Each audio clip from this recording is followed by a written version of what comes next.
156 డివిజన్లో 4.81 crores sanction చేయడం జరిగింది. సీసీ రోడ్లు, డ్రైనేజ్ రెండు కూడా ఈరోజు నా చేతుల మీద శంకుస్థాపన చేయడం చాలా ఆనందంగా ఉంది. ఇక్కడ ఉన్న ప్రజలు నన్ను ఎక్కువ మెజార్టీతో కల్పించారు. వాళ్ళందరికీ కూడా నా యొక్క హృదయపూర్వక ధన్యవాదాలు. తప్పనిసరిగా అభివృద్ధి అనేది ఈ నిరంతర ప్రక్రియ.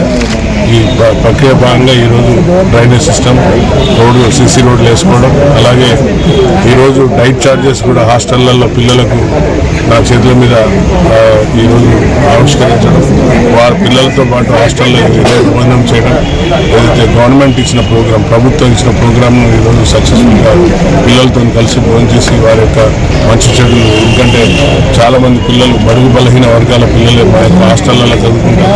కాబట్టి అనునిత్యం వాళ్ళని కాపాడుకునే దిశగా మేము ముందుంటున్నాం. నేను నా ఇండివిజువల్గా కూడా నేను పిల్లలకు ఎప్పుడు కూడా నేను ఎమ్మెల్యే అయినప్పటి నుండి నా వర్డ్ ఒక్కటే, విద్య, వైద్యం, తర్వాత స్పోర్ట్స్, తర్వాత రైతుల కోసం కష్టపడి పనిచేస్తామని చెప్పినాం. అదేవిధంగా నేను ప్రతి హాస్టల్ విజిట్ చేస్తున్నాను.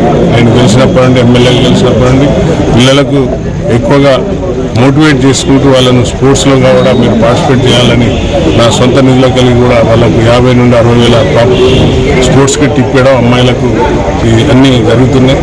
సో ప్రజలు ఆశీర్వదించారు. తప్పనిసరిగా అందుబాటులో ఉంటూ ఈ యొక్క పనులు చేసుకుంటూ పోతానికి తెలియజేస్తున్నాను. Thank you.